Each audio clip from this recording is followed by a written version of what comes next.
ನಮಸ್ಕಾರ. Gas cylinder ಅಬ್ಬಾ ಇದೊಂದು ದೊಡ್ಡ ತಲೆನೋವಲ್ವಾ? ಬುಕ್ ಮಾಡಿರ್ತೀವಿ, ಆದ್ರೆ ಅದು ಮನೆಗೆ ಬರೋಷ್ಟ್ರಲ್ಲಿ ಸಾಕಾಗಿ ಹೋಗಿರುತ್ತೆ. ಪ್ರತಿಯೊಬ್ಬರ ಮನೆಯಲ್ಲೂ ಇದೇ ಕಥೆ. ಆದರೆ ಚಿಂತೆ ಬೇಡ, ಯಾಕಂದ್ರೆ ಇದಕ್ಕೆ ಒಂದು ಸಿಂಪಲ್ ಸೂಪರ್ ಪರಿಹಾರ ಇದೆ. ಅದನ್ನೇ ನಾವು ಇವತ್ತು ಹಂತ ಹಂತವಾಗಿ ತಿಳಿದುಕೊಳ್ಳೋಣ. ಹೌದು ನೋಡಿ, ಇದು ಪ್ರತಿಯೊಬ್ರೂ ಫೇಸ್ ಮಾಡೋ ಕಾಮನ್ ಪ್ರಾಬ್ಲಮ್. ಗ್ಯಾಸ್ ಬುಕ್ ಮಾಡಿದ್ಮೇಲೆ ಅಯ್ಯೋ ಯಾವಾಗ್ ಬರುತ್ತೋ ಏನೋ ಅಂತ ಕಾಯೋದೇ ಒಂದು ದೊಡ್ಡ ಕೆಲ್ಸ. ನಮ್ಮ ಬೇರೆ ಪ್ಲಾನ್ಗಳೆಲ್ಲ ಇದರಿಂದ ಹಾಳಾಗುತ್ತೆ ಅಲ್ವಾ? ಈ ಮಾತು ನೋಡಿ, ಎಷ್ಟು ಸರಿ ಅಲ್ವಾ? ಗಾಡಿಗೆ ಪೆಟ್ರೋಲ್ ಇಲ್ಲ ಅಂದ್ರೆ ಹೇಗೆ 1 ಇಂಚು ಮುಂದೆ ಹೋಗಲ್ವೋ, ಅದೇ ರೀತಿ ಗ್ಯಾಸ್ ಇಲ್ಲ ಅಂದ್ರೆ ಮನೆಯಲ್ಲಿ ಅಡಿಗೆನೇ ಆಗಲ್ಲ. ಒಂಥರ ಮನೆನೇ ಸೈಲೆಂಟ್ ಆಗ್ಬಿಡುತ್ತೆ. ಅಂದ್ರೆ ಗ್ಯಾಸ್ ಸಿಲಿಂಡರ್ ನಮ್ ಲೈಫ್ಗೆ ಅಷ್ಟು ಇಂಪಾರ್ಟೆಂಟ್. ಸರಿ, ಹಾಗಾದ್ರೆ ಈ ಪ್ರಾಬ್ಲಮ್ಗೆ ಸೊಲ್ಯೂಷನ್ ಏನು? ಆಶ್ಚರ್ಯ ಅಂದ್ರೆ ಆ ಪರಿಹಾರ ನಮ್ಮ ಕೈಯಲ್ಲಿರೋ ಸ್ಮಾರ್ಟ್ಫೋನ್ನಲ್ಲೇ ಇದೆ. ಹೌದು, ನಮ್ಮ ಗ್ಯಾಸ್ ಏಜೆನ್ಸಿಯ ಒಂದು ಅಫಿಷಿಯಲ್ ಆಪ್. ಅದೊಂದಿದ್ರೆ ಸಾಕು, ಗ್ಯಾಸ್ ಬುಕ್ಕಿಂಗಿಂದ ಹಿಡಿದು ಡೆಲಿವರಿ ತನಕ ಎಲ್ಲವೂ ನಮ್ಮ ಕಂಟ್ರೋಲ್ಗೆ ಬರುತ್ತೆ. ಸರಿ, ಇದನ್ನ ನಾವು ಒಂದು 5 ಸಿಂಪಲ್ ಸ್ಟೆಪ್ಸ್ನಲ್ಲಿ ಅರ್ಥ ಮಾಡ್ಕೊಳ್ಳೋಣ. ಮೊದಲು ಆ ಸೊಲ್ಯೂಷನ್ ಏನು ಅಂತ ನೋಡೋಣ. ಆಮೇಲೆ ಆಪ್ ಡೌನ್ಲೋಡ್ ಮಾಡಿ ರಿಜಿಸ್ಟರ್ ಮಾಡೋದು ಹೇಗೆ, ಆರ್ಡರ್ ಟ್ರ್ಯಾಕ್ ಮಾಡೋದು, ಆನ್ಲೈನ್ ಪೇಮೆಂಟ್ ಮಾಡೋದ್ರಿಂದ ಆಗೋ ಲಾಭ, ಮತ್ತು ಕೊನೆಗೆ ಮನೆಯಲ್ಲೇ ಕೂತು ಈ KYC ಮಾಡೋದು ಹೇಗೆ ಅಂತನೂ ತಿಳ್ಕೊಳ್ಳೋಣ. ಸರಿ, ಮೊದಲನೇ ಹೆಜ್ಜೆ ಅದುವೇ ನಮ್ಮ ಗ್ಯಾಸ್ ಏಜೆನ್ಸಿಯ ಅಫಿಷಿಯಲ್ ಆಪ್. ಈಗ ಭಾರತ್ ಗ್ಯಾಸ್ ಇರ್ಲಿ, ಇಂಡೇನ್ ಇರ್ಲಿ, ಪ್ರತಿಯೊಂದಕ್ಕೂ ಅದರದ್ದೇ ಆದ ಅಧಿಕೃತ ಆಪ್ ಇದೆ. ಉದಾಹರಣೆಗೆ ಇಂಡೇನ್ ಗ್ಯಾಸ್ಗೆ ಇಂಡಿಯನ್ ಆಯಿಲ್ 1 ಅಂತ. ಈ ಒಂದೇ ಒಂದು ಆಪ್ ಗ್ಯಾಸ್ ಬುಕಿಂಗ್ನಿಂದ ಡೆಲಿವರಿವರೆಗಿನ ನಮ್ಮ ಎಲ್ಲ ಟೆನ್ಷನ್ಗಳಿಗೂ ಫುಲ್ ಸ್ಟಾಪ್ ಇಡುತ್ತೆ. ಈ ಆಪ್ ಬಳಸೋಕೆ ರೆಡಿಯಾಗೋದು ತುಂಬಾನೇ ಈಸಿ. ಒಂದೇ ಸಲ ಮಾಡಬೇಕಾದ ಒಂದು ಸಿಂಪಲ್ ಪ್ರೋಸೆಸ್ ಇದು. ಇದನ್ ಮುಗಿಸಿದ್ರೆ ಸಾಕು, ನಮ್ಮ ಗ್ಯಾಸ್ ಸಿಲಿಂಡರ್ ಕಥೆ ಸ್ಫೂರ್ತಿಯಾಗಿ ನಮ್ಮ ಕಂಟ್ರೋಲ್ಗೆ ಬರುತ್ತೆ. ನೋಡಿ, ಇದು ತುಂಬಾ ಸಿಂಪಲ್. ಫಸ್ಟ್ ನಿಮ್ಮ ಗ್ಯಾಸ್ ಏಜೆನ್ಸಿದು ಯಾವುದು ಸರಿ ಆಪ್ ಅಂಡ ನೋಡಿ ಪ್ಲೇಸ್ಟೋರಿಂದ ಡೌನ್ಲೋಡ್ ಮಾಡ್ಕೊಳ್ಳಿ. ಆಮೇಲೆ ನ್ಯೂ ಯೂಸರ್ ಅಥವಾ ರಿಜಿಸ್ಟರ್ ಅಂತ ಇರತ್ ನೋಡಿ, ಅದನ್ನ ಸೆಲೆಕ್ಟ್ ಮಾಡಿ. ಇಲ್ಲಿ ಒಂದು ಮುಖ್ಯವಾದ ವಿಷಯ ಏನಂದ್ರೆ, ಗ್ಯಾಸ್ ಕನೆಕ್ಷನ್ಗೆ ಯಾವ ಮೊಬೈಲ್ ನಂಬರ್ ಕೊಟ್ಟಿರ್ತೀರೋ ಅದನ್ನೇ ಬಳಸಬೇಕು. ಲಾಸ್ಟಲಿ ಗ್ಯಾಸ್ ಪಾಸ್ಬುಕ್ನಲ್ಲಿರೋ ಕಸ್ಟಮರ್ ID ಹಾಕಿ ರಿಜಿಸ್ಟರ್ ಮಾಡಿದ್ರೆ ಮುಗಿತು, ಅಕೌಂಟ್ ರೆಡಿ. ಓಕೆ, ರಿಜಿಸ್ಟ್ರೇಷನ್ ಆಯ್ತು. ಈಗ ಈ ಆಪ್ನ ಒಂದು ಬೆಸ್ಟ್ ಫೀಚರ್ ಬಗ್ಗೆ ನೋಡೋಣ. ಅದೇ ಟ್ರ್ಯಾಕಿಂಗ್. ಹೌದು, ನಮ್ಮ ಸಿಲಿಂಡರ್ ಎಲ್ಲಿದೆ ಅಂತ ಲೈವ್ ಆಗಿ ಟ್ರ್ಯಾಕ್ ಮಾಡ್ಬೋದು. ಇನ್ಮುಂದೆ ಗ್ಯಾಸ್ ಯಾವಾಗ ಬರುತ್ತಪ್ಪ ಅಂತ ಟೆನ್ಷನ್ ಮಾಡ್ಕೊಳ್ಳೋ ಅವಶ್ಯಕತೆನೇ ಇಲ್ಲ. ಇದನ್ನ ಅರ್ಥ ಮಾಡ್ಕೊಳ್ಳೋಕೆ ಒಂದು ಸಿಂಪಲ್ ಎಕ್ಸಾಂಪಲ್. ನಾವೆಲ್ಲ ಅಮೆಜಾನ್, ಫ್ಲಿಪ್ಕಾರ್ಟ್ನಲ್ಲಿ ಏನಾದರೂ ಆರ್ಡರ್ ಮಾಡಿದ್ರೆ ನಮ್ಮ ಪ್ಯಾಕೇಜ್ ಎಲ್ಲಿದೆ ಅಂತ ಟ್ರ್ಯಾಕ್ ಮಾಡ್ತೀವಿ ಅಲ್ಲ?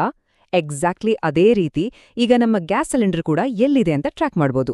ಅಷ್ಟೇ ಸಿಂಪಲ್, ಅಷ್ಟೇ ಕ್ಲಿಯರ್. ಈ ಆಪ್ನಲ್ಲಿ ನಮ್ಮ ಆರ್ಡರ್ನ ಪ್ರತಿಯೊಂದು ಸ್ಟೇಟಸ್ ಕೂಡ ಕಾಣಿಸುತ್ತೆ. ಬುಕ್ಡ್ ಅಂತ ಬಂದ್ರೆ ಓಕೆ, ನಮ್ಮ ಬುಕಿಂಗ್ ಕನ್ಫರ್ಮ್ ಆಗಿದೆ ಅಂತ. ಅದರಲ್ಲಿ ಇನ್ವಾಯ್ಸ್ ಜನರೇಟೆಡ್ ಅಂತ ಬಂತು ಅಂದ್ರೆ ಅದೊಂದು ಗುಡ್ ನ್ಯೂಸ್, ಯಾಕಂದ್ರೆ 2-3 ದಿನದಲ್ಲಿ ಸಿಲಿಂಡರ್ ಪಕ್ಕಾ ಡೆಲಿವರಿ ಆಗುತ್ತೆ ಅಂತ ಅರ್ಥ. ಆಮೇಲೆ ಔಟ್ಫಿಟ್ ಡೆಲಿವರಿ ಅಂತ ತೋರಿಸುತ್ತೆ, ಕೊನೆಗೆ ಕಂಪ್ಲೀಟೆಡ್ ಅಂತಾನೂ ಬರುತ್ತೆ. ಸರಿ, ಈಗ ಬರೋಣ ಅಸ್ಲಿ ವಿಷಯಕ್ಕೆ. ಡೆಲಿವರಿ ಪ್ರಾಬ್ಲಮ್ ಅನ್ನ ಪರ್ಮನೆಂಟ್ ಆಗಿ ನಿಲ್ಲಿಸೋಕೆ ಒಂದು ಪವರ್ಫುಲ್ ಟ್ರಿಕ್ ಇದೆ. ಅದೇನಪ್ಪಾ ಅಂದ್ರೆ ಆಪ್ನಲ್ಲಿ ಮೊದಲೇ ಹಣ ಪೇ ಮಾಡೋದು. ಹೌದು, ಇದು ತುಂಬಾ ಇಂಪಾರ್ಟೆಂಟ್. ನಾವು ಆಪ್ನಲ್ಲಿ ಆನ್ಲೈನ್ ಪೇಮೆಂಟ್ ಮಾಡಿದ ತಕ್ಷಣ ಆ ಸಿಲಿಂಡರ್ ನಮ್ಮ ಹೆಸರಿಗೆ ಲಾಕ್ ಆಗುತ್ತೆ. ಆಮೇಲೆ ಡೆಲಿವರಿ ಹುಡುಗ ಅದನ್ನ ಬೇರೆ ಯಾರಿಗೂ, ಅಂದ್ರೆ ಬ್ಲ್ಯಾಕ್ ಮಾರ್ಕೆಟ್ನಲ್ಲಿ ಮಾರೋಕೆ ಚಾನ್ಸೇ ಇರಲ್ಲ. ಅದನ್ನ ತಂದು ನಮಗೇ ಕೊಡ್ಲೇಬೇಕು, ಇದು ಗ್ಯಾರಂಟಿ. ಹಾಗಾದ್ರೆ ಆನ್ಲೈನ್ ಪೇಮೆಂಟ್ನಿಂದ ಏನೆಲ್ಲ benefits? 1. Delivery guarantee. 2. Black market ಸೇಲ್ಗೆ ಬ್ರೇಕ್. 3. ಪೇಮೆಂಟ್ ಮಾಡಿದ್ದಕ್ಕೆ ಡಿಜಿಟಲ್ ರಸೀದಿ ಸಿಗತ್ತೆ. 4. ಫೋನ್ಪೇ, ಗೂಗಲ್ ಪೇ ತರ UPI ಇಂದ ಸುಲಭವಾಗಿ ಪೇ ಮಾಡ್ಬೋದು. ಎಲ್ಲಕ್ಕಿಂತ ಹೆಚ್ಚಾಗಿ ನಮ್ಗೆ ಟೆನ್ಷನ್ ಇರಲ್ಲ. ಈಗ ಮತ್ತೊಂದು ಮುಖ್ಯವಾದ ವಿಷಯ, ಅದು KYC. ಗೌರ್ಮೆಂಟ್ ರೂಲ್ಸ್ ಪ್ರಕಾರ ಇದನ್ನ ಮಾಡ್ಸೋದು ಈಗ ಕಂಪಲ್ಸರಿ. ಆದ್ರೆ ಅದಕ್ಕೆ ಅಂತ ಏಜೆನ್ಸಿಗೆ ಹೋಗಿ ಕ್ಯೂನಲ್ಲಿ ನಿಲ್ಲೋ ಅವಶ್ಯಕತೆ ಇಲ್ಲ. ಈ ಆಪ್ನಲ್ಲೇ ಮನೆಯಿಂದಲೇ ಕೂತು ಜಸ್ಟ್ ಕೆಲವೇ ನಿಮಿಷಗಳಲ್ಲಿ KYC ಮುಗಿಸಬಹುದು. ಆದ್ರೆ ಒಂದು ನಿಮಿಷ, KYC ಶುರು ಮಾಡೋಕೆ ಮುಂಚೆ ಒಂದು ಚಿಕ್ಕ ಕೆಲ್ಸ ಮಾಡ್ಬೇಕು. ಪ್ಲೇಸ್ಟೋರ್ನಿಂದ ಆಧಾರ್ ಫೇಸ್ ID ಅನ್ನೋ ಒಂದು ಆಪ್ನ ಇನ್ಸ್ಟಾಲ್ ಮಾಡ್ಕೊಳ್ಳಿ. ಇದು ಬ್ಯಾಕ್ಗ್ರೌಂಡ್ನಲ್ಲಿ ರನ್ ಆಗಿ ನಮ್ಮ ಫೇಸ್ ವೆರಿಫಿಕೇಷನ್ಗೆ ಹೆಲ್ಪ್ ಮಾಡುತ್ತೆ. ಇದನ್ನ ಮರಿಬೇಡಿ. ಸರಿ, ಈಗ ಫೇಸ್ ಸ್ಕ್ಯಾನ್ ಕರೆಕ್ಟಾಗಿ ಆಗಕ್ಕೆ 4 ಸಿಂಪಲ್ ಟಿಪ್ಸ್. 1. ನಿಮ್ಮ ಹಿಂದೆ ಪ್ಲೇನ್ ಆಗಿರೋ ಬಿಳಿ ಗೋಡೆ ಇದ್ರೆ ಒಳ್ಳೆದು. 2. ಕನ್ನಡ ಹಾಕಿದ್ರೆ ಅದನ್ನ ತೆಗ್ದಿಡಿ. 3. ಸ್ಕ್ರೀನ್ ಮೇಲೆ ಒಂದು ಹಸಿರು ಸರ್ಕಲ್ ಬರುತ್ತೆ, ಅದರೊಳಗೆ ಮುಖ ಪೂರ್ತಿಯಾಗಿ ಬರೋ ಹಾಗೆ ಹಿಡಿದುಕೊಳ್ಳಿ. 4. ಅದು ಹೇಳ್ದಾಗ ಕಣ್ಣನ್ನ 1-2 ಸಲ ಬ್ಲಿಂಕ್ ಮಾಡಿ, ಅಂದ್ರೆ ಮಿಟುಕಿಸಿ. ಅಷ್ಟೇ, ಇದು ರೋಬೋಟ್ ಅಲ್ಲ, ನಿಜವಾದ ವ್ಯಕ್ತಿ ಅಂತ ಕನ್ಫರ್ಮ್ ಮಾಡುತ್ತೆ. ಈ ಎಲ್ಲ ಸ್ಟೆಪ್ಸ್ ಕರೆಕ್ಟಾಗಿ ಮಾಡಿದ್ರೆ ಸ್ಕ್ರೀನ್ ಮೇಲೆ ಯೋರ್ KYC ಇಸ್ ಸಕ್ಸಸ್ಫುಲ್ ಅಂತ ಮೆಸೇಜ್ ಬರುತ್ತೆ. ಅಷ್ಟೇ, ಮುಗೀತು. ನಿಮ್ಮ KYC ಕಂಪ್ಲೀಟ್ ಆಯ್ತು. ಏಜೆನ್ಸಿಗೆ ಹೋಗೋ ಟೈಮ್, ಶ್ರಮ ಎಲ್ಲವೂ ಸೇವ್ ಆಯ್ತು ಅಲ್ವಾ? ಹಾಗಾದ್ರೆ ನೋಡಿ, ಈ ಒಂದು ಸಿಂಪಲ್ ಆಪ್ ನಮ್ಮ ಕೈಗೆ 3 ದೊಡ್ಡ ಶಕ್ತಿಗಳನ್ನ ಕೊಡತ್ತೆ. 1 ಕಂಟ್ರೋಲ್, 2 ಟ್ರಾನ್ಸ್ಪರೆನ್ಸಿ ಅಂದ್ರೆ ಪಾರದರ್ಶಕತೆ, ಮತ್ತು 3 ಸೆಕ್ಯೂರಿಟಿ ಅಂದ್ರೆ ಭದ್ರತೆ. ನಿಜವಾಗ್ಲೂ ಇದೊಂದು ಸಖತ್ ಟೂಲ್. ಹಾಗಾಗಿ ಇನ್ಮುಂದೆ ಗ್ಯಾಸ್ ಸಿಲಿಂಡರ್ ಬಗ್ಗೆ ತಲೆ ಕೆಡಿಸ್ಕೊಳ್ಳೋ ಅಗತ್ಯನೇ ಇಲ್ಲ.